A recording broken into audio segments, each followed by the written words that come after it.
Assalamu alaikum students, welcome to another lecture of chemical thermodynamics. I'm your teacher Sumaya Khan. We have already completed some part of the chapter. In our previous lectures we have discussed what is chemical thermodynamics, what are the scope and limitations of thermodynamics, what is the basic concept of thermodynamics that included the types of system and types of processes, types of properties. We have also done the type of work which can be obtained in thermodynamics, and we have derived the derivation for different types of work. Okay, so these many topics we have completed in our previous lectures. Today we are going to begin with the topic internal energy. While explaining the different properties, I have already used this word internal energy in the chapter. Okay, so what actually is internal energy? Internal energy refers to the sum of all the kinetic and potential energy of each and every atom, ions or molecule that is present in the system. It means the absolute value of internal energy of a system depends on all kinds of kinetic and potential energy associated with each entity of the system. That entity could be an atom, ion or a molecule or a mixture of them. Okay. So for finding or for writing the internal energy, we must take into consideration all kind of kinetic energy and potential energy that is associated with the entities that are present in the system. Now, what are the kinetic energies possible? The molecule, atom or ion may have different kinetic energy such as translational energy, vibrational energy, rotational energy, and the potential energy can also be of different type. It is the intermolecular force of attraction present in the individual molecule between the different atoms or ions, and it is the force of attraction that held the different atoms or ions or molecules together in a system. So when we speak about the internal energy, we should say that it is the sum of all the kinetic and potential energy of all the entities that are present in the system. Internal energy of the system is an important state function. It is a state function. It means that we don't need to find out what is the internal energy at any point, but we are concerned about what the changes in the internal energy. Okay, that is initial and final state is what is the difference in the internal energy when the system moves from initial to final state. Okay. Now, this internal energy of the system can be measured by changing temperature of the system. If the heat content or the temperature of the system is more, we'll say the system will have more potential and kinetic energy, and therefore it will have higher internal energy. If the temperature of the system is low, it means the heat content of the system is less and the internal energy of the system is also less. Okay, so we can say that the change in temperature can be taken as a measure to find out how much internal energy change has taken place. Okay, now what are the means by which the system may increase or decrease its internal energy? What is the reason by which the system's internal energy may vary? So, if your system is a closed system, there are only two means by which the internal energy of the system will change. If when I'm saying that the internal energy of the system is changing, it is either decreasing or increasing. Okay, change means increase or decrease. Okay, so the internal energy of the system may increase or decrease by two means, either in the form of heat or in the form of doing work. So whenever system loses heat, its internal energy will decrease. Whenever system absorbs heat, the internal energy of the system increases.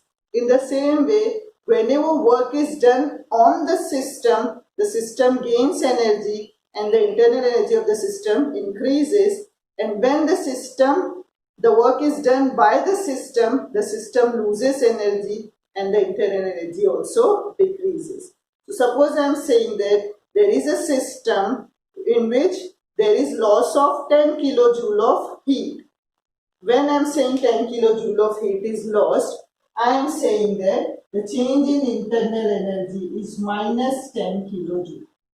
In the same way, if we say that the 10 kilojoule of work is done on the system by the surrounding, so I would say that the increase in internal energy of the system is by 10 kilojoule as the work is done on the system by the surrounding. Okay?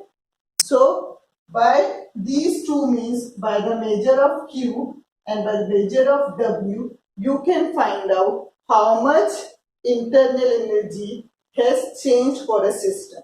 So we can say that the change in internal energy of the system delta U depends on amount of heat evolved or absorbed plus amount of work done on the system or by the system. If we know these two value of these two things, we can find out the change in internal energy. Now this equation delta U equals to Q plus W is also known as first law of mathematical expression for first law of thermodynamics. Now what is first law of thermodynamics? We all have studied the law of conservation of energy in school that said that the energy can neither be created nor be destroyed but can be transformed from one form to another. Or there are different ways by which we can do the same statement. One of the statements says that the energy of the isolated system remains constant or the energy of the universe is always constant. So when I am saying the energy of the isolated system remains constant means what? The system is not able to exchange energy with the surrounding. Therefore, the system's internal energy will remain same.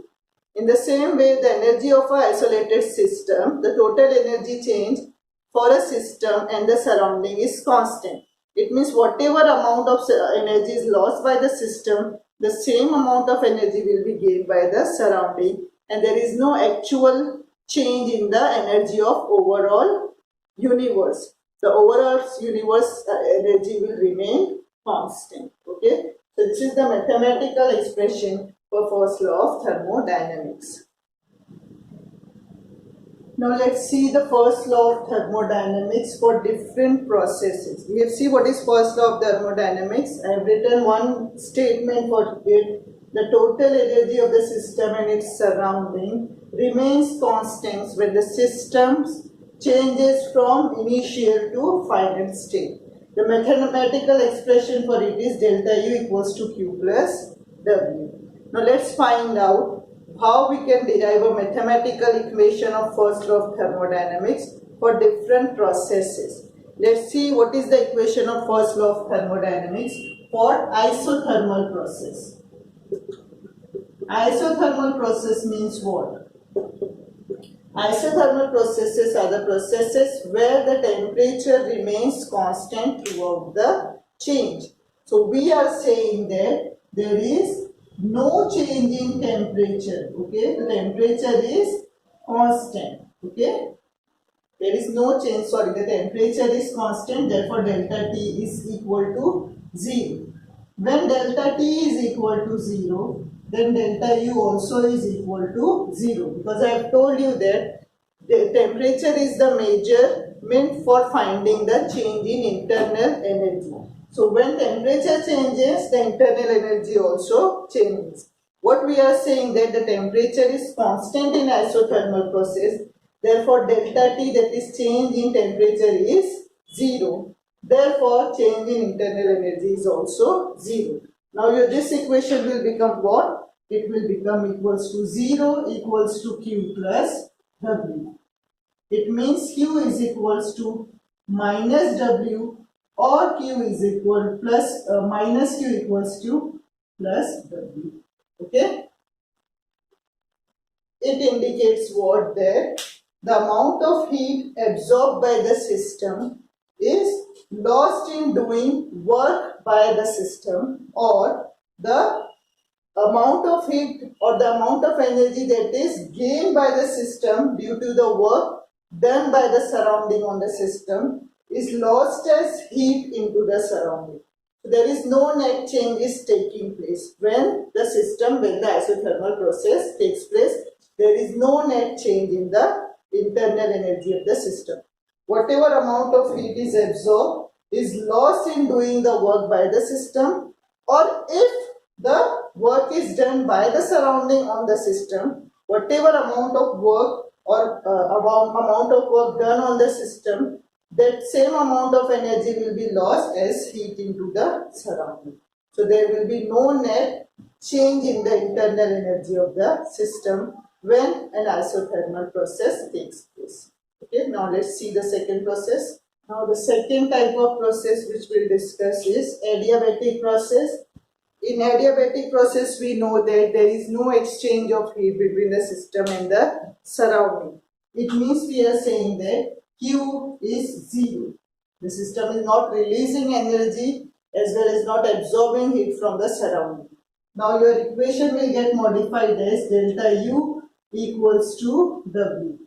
It means what? That there will be increase in internal energy when the work is done on the system, and there will be a decrease in internal energy when there is work done by the system on the surrounding.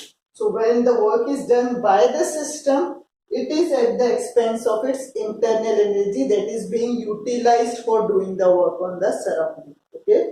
So first law of thermodynamics for adiabatic process says the increase or decrease in internal energy depends only on work and not on heat, because Q is zero. Okay, let's see the next one. Third one is isochoric process. In isochoric process, the volume of the system remains constant. It means change in volume delta V is zero. But do we have this quantity in our equation? Directly we don't have delta V in our expression of first law, but we know that delta U equals to Q plus W, and W is equals to minus P external delta V. W is nothing but P into delta V. So if we substitute in place of W, P delta V, we will get this quantity delta V in the equation. Now what we are saying that change in volume is zero. It means delta V is zero, and then this whole term will become zero. And therefore delta U equals to Q only. Now this Q is no longer a path function. Initially, both the terms which were there in the delta U equation were path function. Heat and W are path function. Now you have defined the path now. You have restricted the path, therefore Q becomes QV, and QV is also a state function. Remember, whenever the change is carried out under a particular condition and the path of change is defined, that path function will change into what? State function. Therefore, Q here will change to QV, and QV is a path function. Again here there will be increase in energy, internal energy, when the heat is absorbed, and there will be decrease in internal energy when the heat is lost by the system. Okay, and this QV is what? Heat evolved or absorbed at constant volume, which is also a state function. Okay, now let's see the next one. Now in isobaric process, what happens? Isobaric process means what? The process taking place at constant pressure. It means the P is constant, therefore delta P is zero. Okay, and this is the most important type of process, because most of the chemical processes occurs in an open atmosphere where the pressure of the system remains constant. Okay, so again your equation for the first law of thermodynamics is delta U equals to QP minus P external delta V. Remember, you don't have delta P here. Okay, Therefore, this term will not get converted to 0. We have only P here, and P is constant but have some value, okay? So you can substitute some value of P here, and you are going to get some value for P delta V. It is not equal to 0, okay? So now delta U equals to QP minus P delta V. Now again you can see that Q has changed to QP. Now Q is no longer a path function. Again here the path of the system is defined that the internal energy of the system is changing at constant pressure. Okay. So the path is already defined. Therefore Q is no longer a path function. It becomes a state function QP. Since most of the chemical reactions that we study occurs at this condition of constant pressure, this QP has become a very important value for finding out the changes in heat of the changes in internal energy of the system. So we can rewrite this equation in the manner QP equals to delta U plus P delta V. Okay. Now this QP is so important that it has been denoted by another term or another letter H, which is known as enthalpy. And enthalpy is a very important function while studying any chemical reaction. So QP is nothing but the enthalpy change of a reaction, and the equation of it can be written as this. Okay.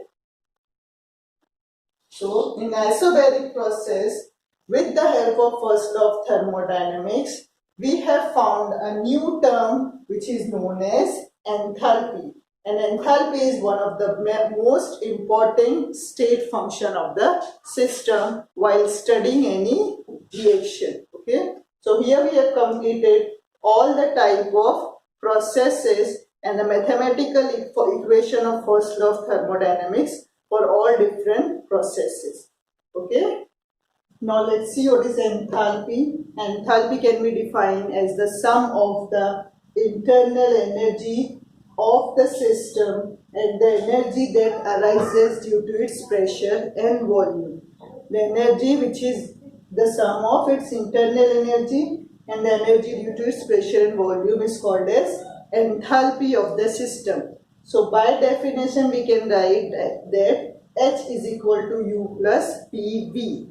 Now since U, P and V all are state function, H is also a state function.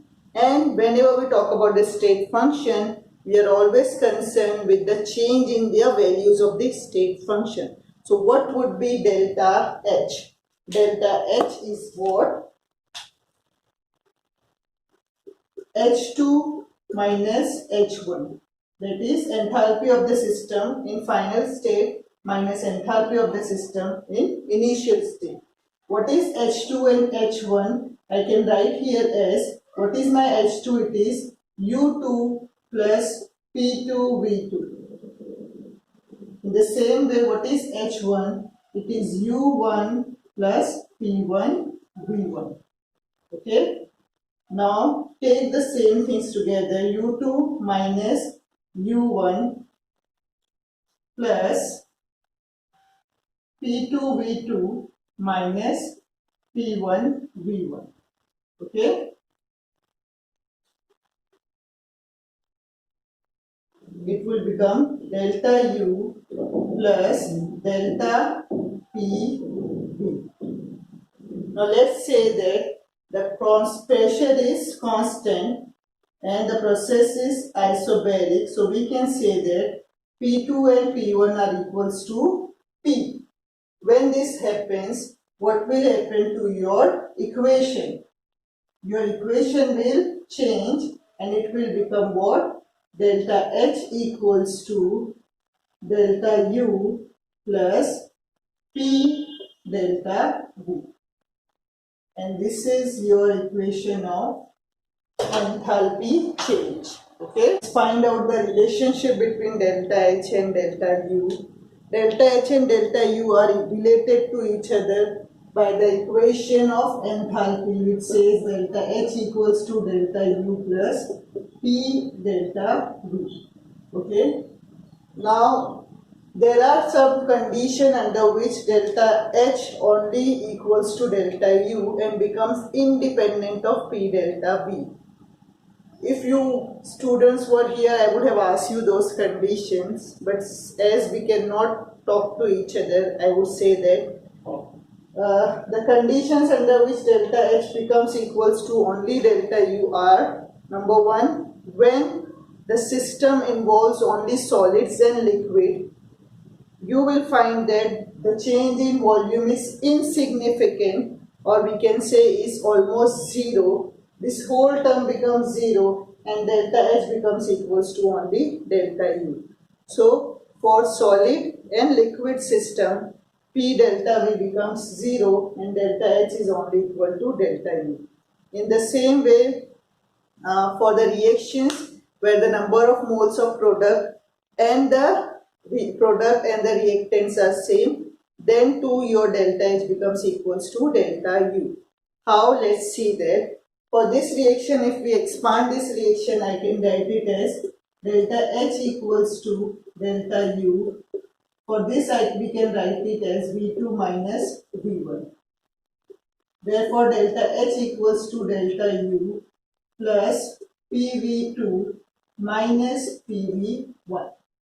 Now let us assume that the gases which are present in the system are ideal gases. Okay, so let's say that with the help of ideal gas equation we can say PV equals to nRT, and therefore PV1 equals to N1 RT and PV2 equals to N2 RT. Now when we substitute this in the above equation, we get delta H equals to delta U plus N2 RT minus N1 RT. Okay. Therefore, delta H equals to delta U plus this RT is common and N2 minus N1 comes into the bracket. Therefore, delta H equals to delta U plus delta N RT. Okay, this is one of the important equation of enthalpy, which takes into consideration the system into gaseous state. So if the number of moles of this N2 is number of moles of gaseous product and this N1 is number of moles of gaseous reactant. If the number of moles of gaseous product and reactants are same, your delta H will become equals to only delta U. And this is the relationship between delta H and delta U. So in exam, if you are asked to derive the relationship between delta H and delta U, you are going to derive this equation. Okay, and you may also be asked what are the conditions under which delta H is equal to delta U. So you would write what? The system in which the reactants and the products are solids and liquids, the delta H becomes equals to delta U because delta V is negligible or almost zero. When the gaseous reactant and product have same number of moles, that is N2 and N1 are same, then delta H becomes equals to delta U. And when the reaction takes place in a closed system which does not allow the change in volume, that is for isochoric process taking place in a closed system, delta V is 0. So your delta H equals to delta U. Okay. So here we are finished with the reactions. Equation of enthalpy, what is mean by enthalpy, what is the relation of delta H and delta U. Okay. Work done in a chemical reaction, we have already seen what is work done in free expansion, in pressure volume work and in maximum work, that is in reversible process. Now work done in a chemical reaction, for finding out the work done in chemical reaction, we will assume that the reaction is taking place in a gaseous medium. Okay. Now let's say that we have the equation of work W equals to minus P external delta V. Let's say that P external is equal to P only. Okay. So you can rewrite the equation as W equals to minus P delta V. Now we can expand the equation as PV2 minus V1. That is minus PV2 minus minus plus PV1. Okay. Now let us assume that the gases are ideal gases, and if the gases are ideal gases, we can write that PV equals to nRT. Therefore, PV1 can be written as N1RT and PV2 can be taken as N2RT. Now let's take this in this equation. It becomes minus N2RT plus N1 RT. Let's take this minus RT common. Now you are left with N2 minus N1. Therefore, W equals to minus this N2 minus N1 is delta N RT. This is the work done in chemical reaction. W equals to minus delta nRT. Now this will be negative if the N2 is greater than N1. What is N2? Number of moles of product. What is N1? Number of mole of reactant. So if N2, that is number of mole of product, is greater than N1, the work is done by the system and the work will get the negative sign. If N2 is smaller than N1, the work is done by the surrounding on the system and the value of W will be positive. And if N2 is equal to N1, the work will be 0. Okay? So these are the three conditions for having positive, negative or zero work from a chemical reaction. Okay, I hope you have all understood what I have taught you today, and please go through the topics which we have completed. Okay, let's finish here. Inshallah, we'll meet in the next lecture. Allah Hafiz.